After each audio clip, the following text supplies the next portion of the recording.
She stands, phone pressed to her ear, and moves toward the entrance of the restaurant.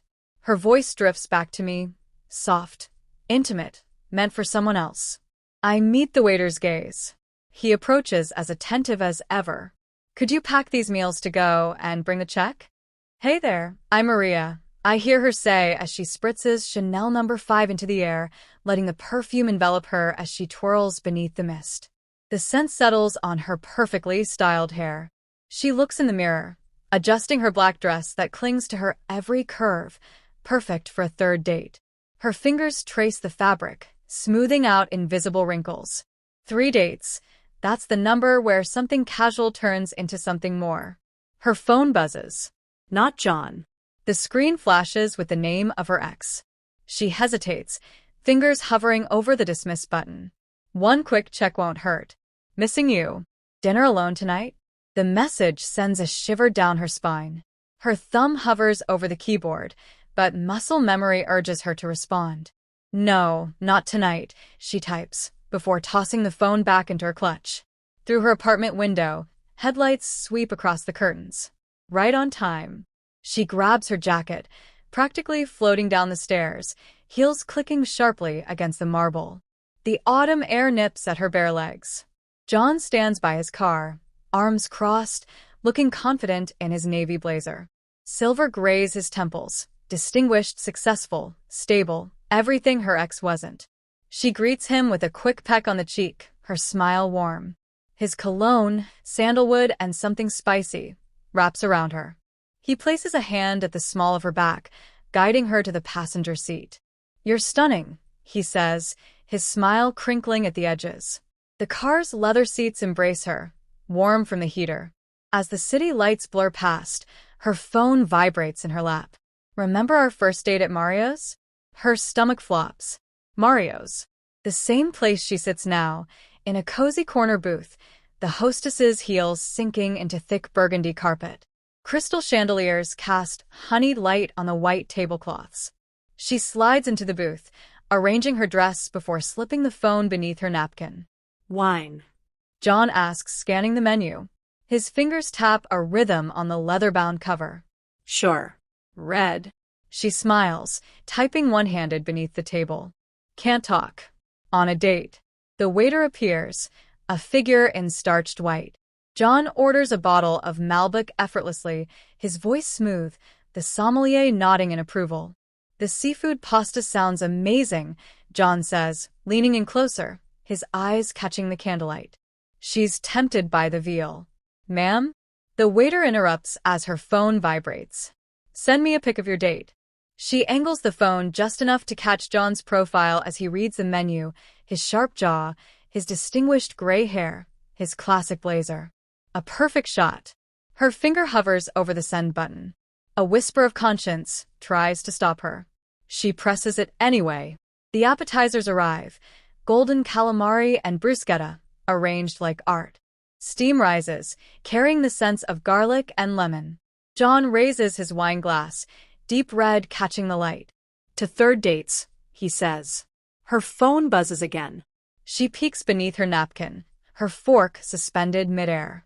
Playing with silver foxes now? That he hasn't made you laugh once. A heat flushes her neck, and before she can think, her fingers are moving faster than her better judgment. At least he can afford the good wine. The message is sent. Her stomach sinks with it. Across the table, John sets down his fork, his smile suddenly not reaching his eyes. The candle flickers between them, casting shadows on his face. In the dim light, she catches her reflection in the window, an image of a woman playing 2 hands at once, and playing them badly. Hey, John here, he thinks as he watches Maria's fingers dance beneath her napkin for the 3rd time in 5 minutes. The blue glow of her phone reflects in his wine glass, rippling the deep Malbec. She thinks he can't see, but the subtle angle of her arm, the downward tilt of her chin, tells him everything. The waiter lingers nearby, waiting to take their order. John picks up the menu and orders an appetizer sampler, without consulting her. She wouldn't hear the question anyway. Sorry, she murmurs, snapping back to reality. You were saying something about your trip to Venice? Rome. He corrects her, swirling the wine in his glass. The bouquet rises blackberry, oak.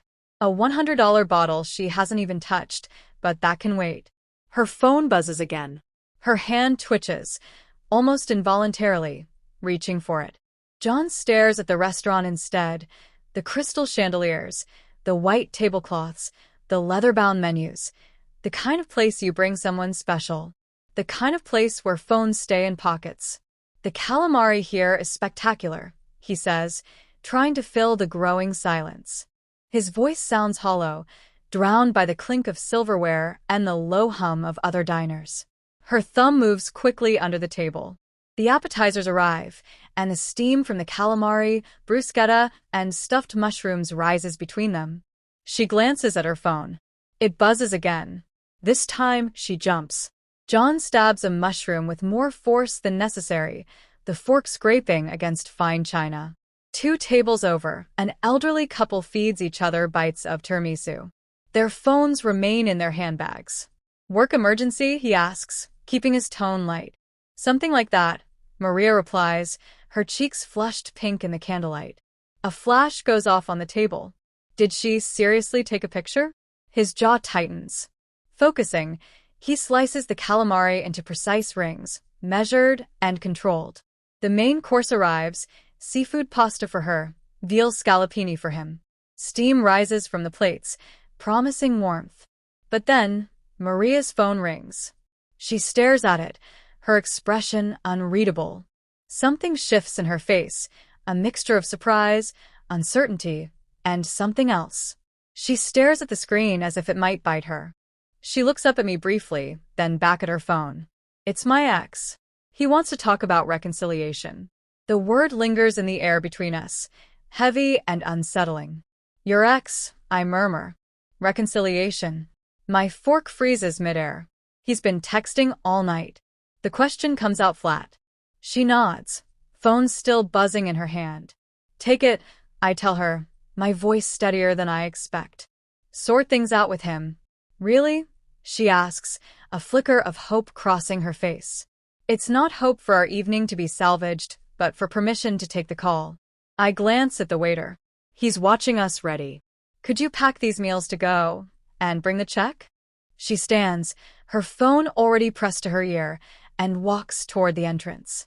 Her voice drifts back to me, soft and intimate, meant for someone else.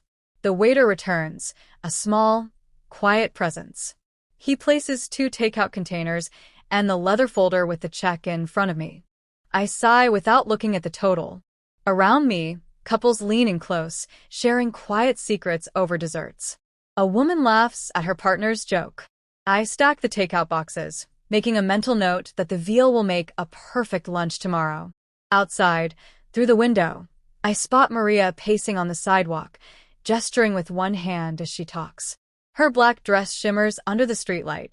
I walk through the bar entrance, the sharp night air cutting against my face. My car is in the lot behind the restaurant. I won't have to pass her on my way out. Some decisions make themselves. I press and call and head back toward the table, only to find it empty. My stomach drops. John's wine glass sits half full, an unspoken accusation beside my untouched one. The table has already been cleared. The dinner we never had already gone. Miss. The waiter is uncertain, lingering. Your date has settled the bill. He left. My voice cracks. Through the bar entrance? The waiter nods, professional, but with a subtle trace of pity. My fingers shake as I pull up John's number. Straight to voicemail. His voice asks me to leave a message. I hang up and try again. Voicemail again. My heel catches the carpet's edge as I stumble back to the table, my head spinning. A woman at the next table whispers to her companion, casting a glance my way, her eyes sliding over me with a practiced indifference. I press the phone to my ear again. Please, I whisper. Let me explain. But there's nothing to explain. What would I say? Sorry for playing games? Sorry for turning our date into a power struggle? The screen blurs before me. 3 dates, 3 perfect dates with a man who is kind, stable, attentive. And I threw it all away. For what? To make my ex jealous? A sob rises in my chest, and I clamp my lips together, but it escapes anyway, harsh and raw, echoing in the quiet restaurant. Heads turn. Phones emerge, capturing the scene, the train wreck, the designer dress, the smeared mascara. My hands shake as I try John's number again. Around me, other couples continue their quiet dinners, leaning in to share secrets, desserts, and the promise of tomorrow.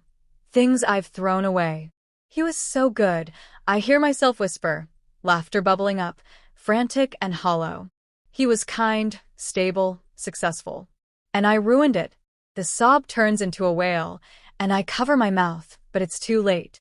The damage spreads like wildfire, and diners freeze, staring. A child points. My humiliation is trending in real time. "Ma'am," a smooth voice says, calm and authoritative. The maitre d' approaches. "Allow me to escort you to the lounge." A cab is waiting. I rise unsteadily, my designer heels feeling foreign. The room around me is a blur of pitying faces and hovering phones. The maitre d' guides me through the bar entrance, the same path John took moments ago. The night air slaps my tear-streaked face. A cab idles at the curb, summoned with effortless efficiency. I slide into the back seat, my dress catching on the door. Where to, miss? Home, I manage, my voice shaky. Home, where I'll spend the night staring at my phone, willing it to ring. Home, where I'll draft 100 messages I'll never send. Where I'll face the truth about myself, about the games I play, the good things I throw away. As the cab pulls away, I delete the dating app where I first met John. No more games. No more trying to make exes jealous. No more sabotaging good men to prove bad ones wrong. My phone buzzes with another message from my ex. I silence it without reading and watch the city lights blur past, each one a reminder of the chances I'll never get back.